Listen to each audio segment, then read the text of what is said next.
ان الحمد للہ وحدہ والصلاة والسلام علی من لا نبی بعدہ اما بعد اعوذ باللہ من الشیطان الرجیم بسم اللہ الرحمن الرحیم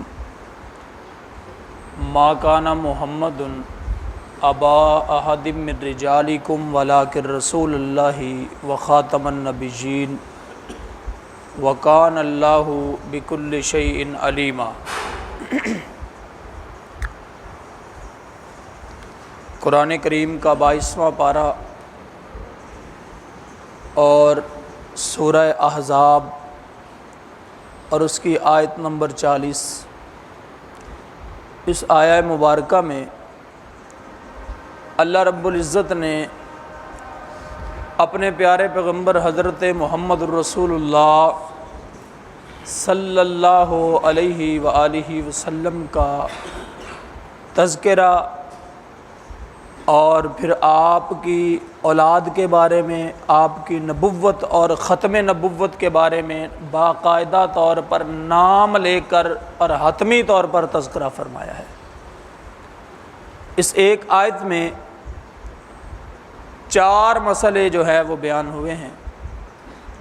سب سے پہلی بات رب العالمین فرماتے ہیں ما کان محمد ابا احد من رجالکم، کہ محمد صلی اللہ علیہ وآلہ وسلم، یاد رکھیں جب بھی اللہ کے رسول علیہ السلام کا نام نامی اسم گرامی محمد صلی اللہ علیہ وآلہ وسلم کا نام آتا ہے تو آپ پر درود پڑھنا۔ جامع ترمذی میں آتا ہے کہ مکمل درود جو سب سے شارٹ صحابہ کرام اور محدثین اعظام سے ثابت ہے وہ ہے صلی اللہ علیہ وآلہ وسلم۔ یہ مکمل درود ہے، سب سے مختصر۔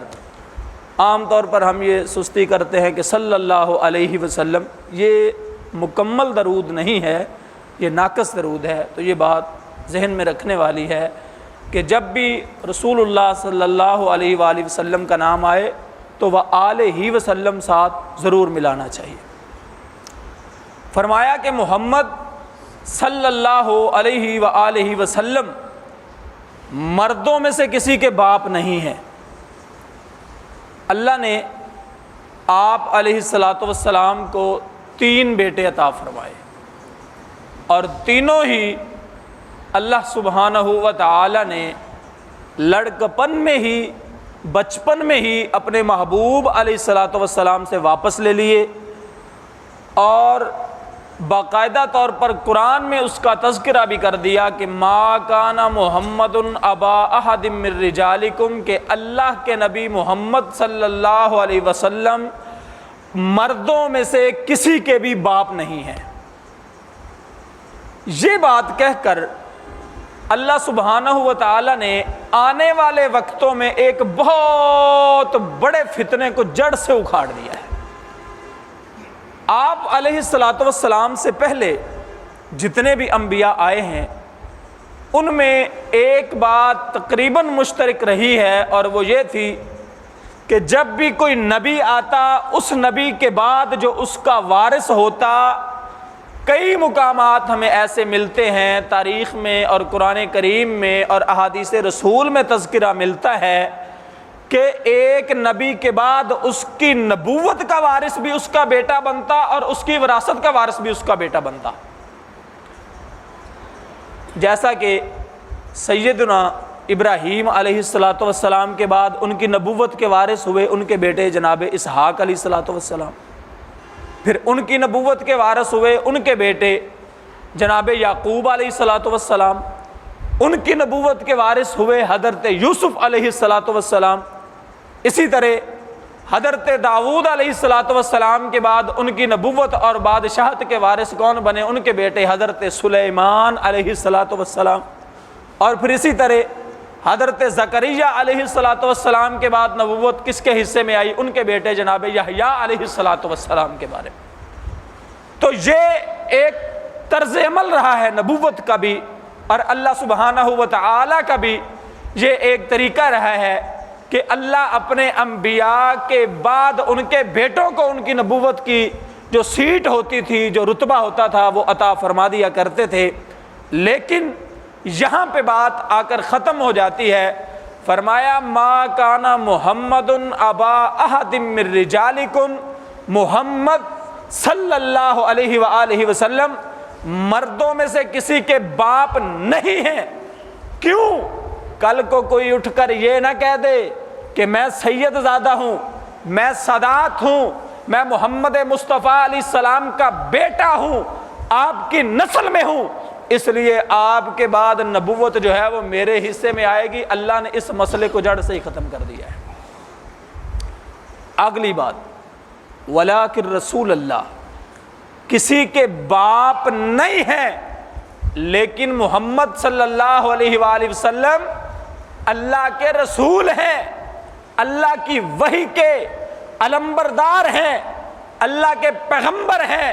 اور یہ بات کہہ کر رب نے پوری امت میں سے ہر شخص کی اپنی مرضی کو اس کی زندگی سے ختم کر دیا ہے۔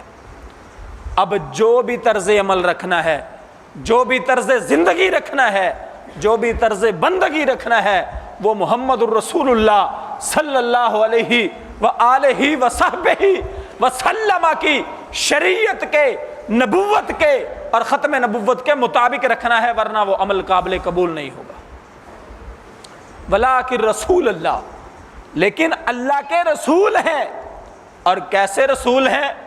اللہ اکبر اللہ، صلح حدیبیہ کا موقع ہے۔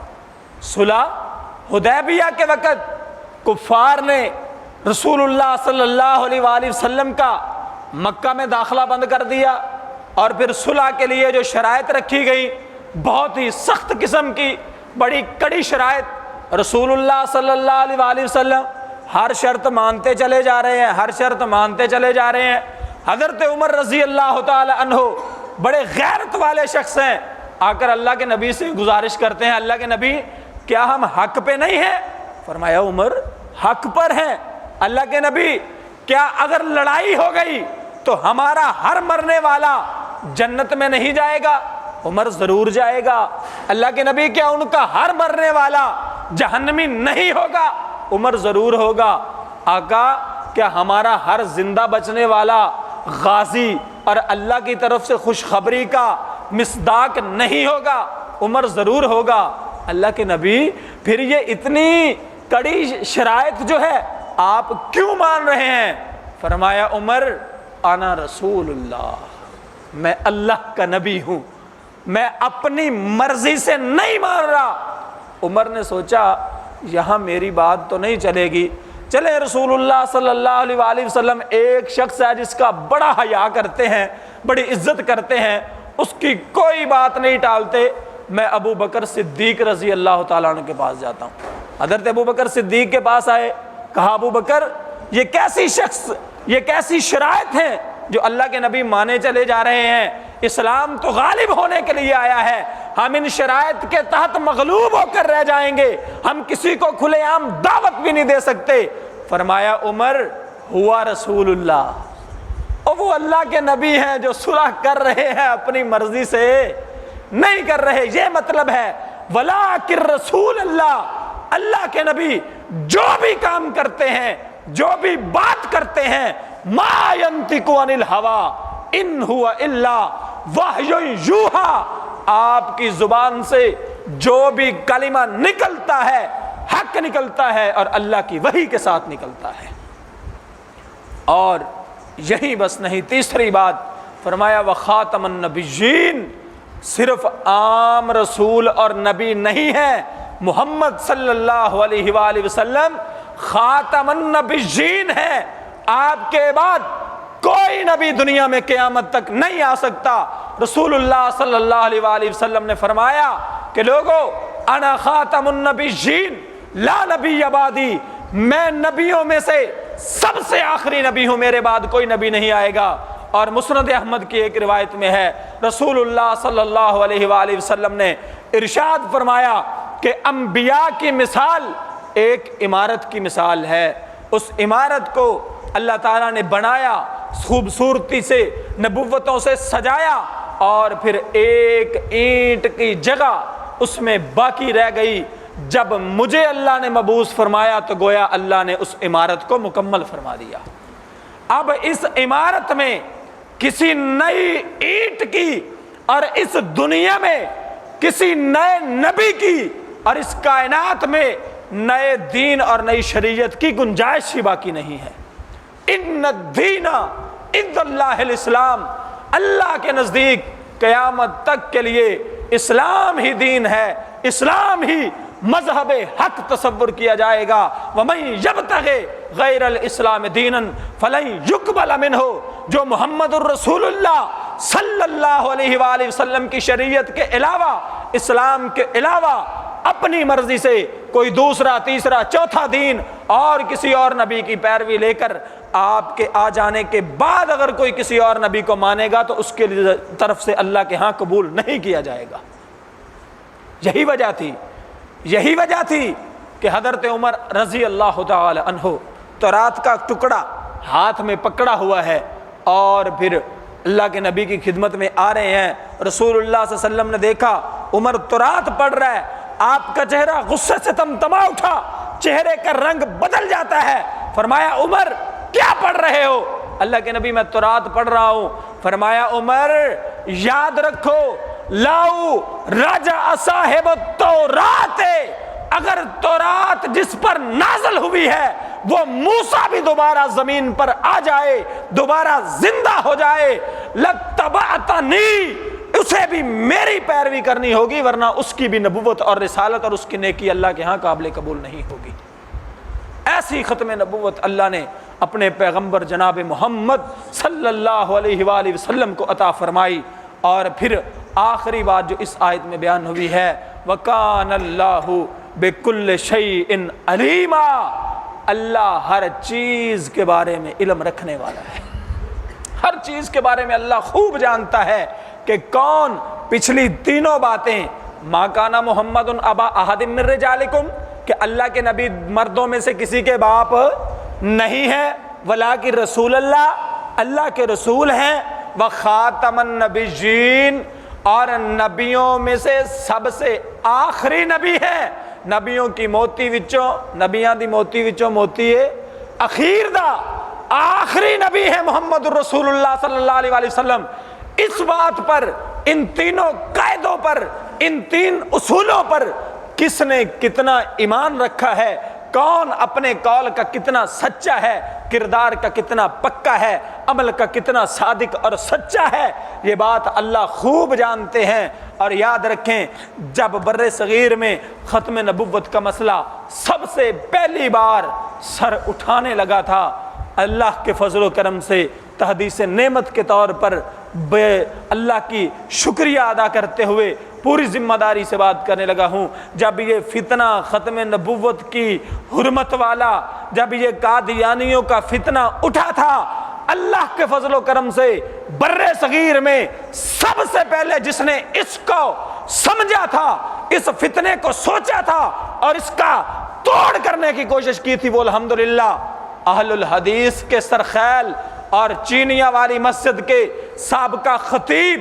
حضرت محمد حسین بٹالوی رحمت اللہ علیہ ہمارے اہل حدیث عالم تھے، جنہوں نے اس مرزا ملعون کی خباستوں کو 50 صفحات میں جمع کیا، اپنے ہاتھ سے ان کو لکھا، سیال کوٹ کی اس کی منشی سی نوکری کے لے کر کے اس کے آخری دعوے تلک ان ساری چیزوں کو، اس کے کردار کو، اس کے جو ہے وہ افکار کو، اس کے افعال کو، اس کی کرتوتوں کا پوری طرح کھول کر اس کا پول پھر لے کر کے محدث زمان سید نذیر حسین دہلوی رحمت اللہ علیہ ان کے پاس لے کر گئے، اور 150 علماء جن میں اہل حدیث علماء تھے، سنی علماء تھے، شیعہ علماء تھے، ان سب کے پاس وہ مراسلہ بھیجا گیا۔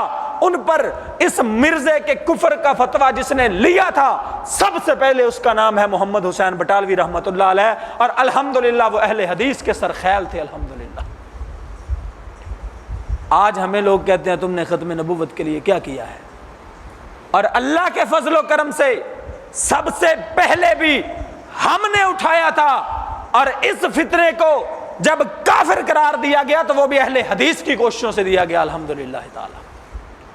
اور پھر آخری بات جو میں کر رہا ہوں، وَكَانَ اللَّهُ بِكُلِّ شَيْءٍ عَلِيمًا، اللہ جانتا ہے کون میرے نبی کی ہر بات پر لبیک کہتے ہوئے اپنے سر کو جھکا دیتا ہے، اور کون لوگ جو ہیں وہ جو رسول اللہ صلی اللہ علیہ وآلہ وسلم کی بات آ جانے کے بعد بھی آئیں بائیں شائیں کرتے ہیں، اگر مگر چونکہ چناچے کرتے ہیں، اور یوں کہ ایسے ہے یوں ایسے ہے، جی فلاں کا یہ قول ہے یہ قول ہے، یہ کرتے ہیں۔ وَكَانَ اللَّهُ بِكُلِّ شَيْءٍ عَلِيمًا، اللہ فرماتے ہیں میں سب جانتا ہوں اور قیامت کے دن فیصلہ میں کر دوں گا۔ اقول قولی ھذا استغفر اللہ لی ولکم ولسائر المسلمین۔